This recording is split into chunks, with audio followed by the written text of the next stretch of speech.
Аларчадагы эс алуучу борбор боюнча мини обзор. Ушундай эс алуучу борборго келип эс алып атам.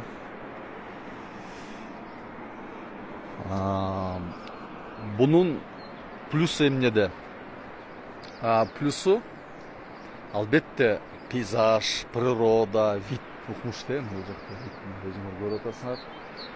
Свежий воздух, мына могул жерден коттедждин артында эле мына могул жерден эс алып гулять этсе болот, медитация кылып, чөптүн үстүнө отуруп, могул жерде бактардын арасынан басып, тет жерде ресторан бар экен. Ал жакка барып чай пай ичип, тамак жеп, могул жерде мына токойлорду аралап, басып, могул вид менен наслаждаться эс алсаң болот. Албетте бунун баары плюс, сонун экен.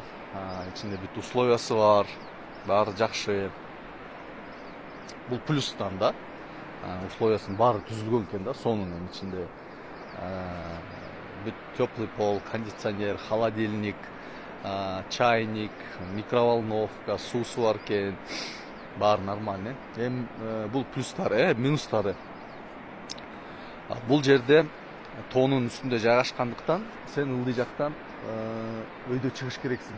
Жакшы эле чыгыш керек да. Чарчап калат экенсиң чыгып атчы. Бул жака вещи менен келбеш керек экен. Көп вещи менен келип алдык биз. Коляска менен, баланын оокаттары менен аябай кыйналдым да өйдө чыккангачы. Эч ким чыгарып берген жок. Хотя баасы мындай жакшы эле да, бияктын баасы.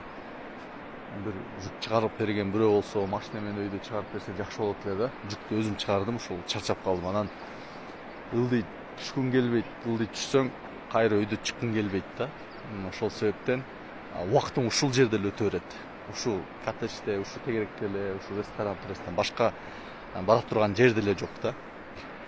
Дагы минусу коттедж боюнча, коттедждин ичинде кондер иштебейт экен. Коттеджди көрсөтүп кетейин ичин.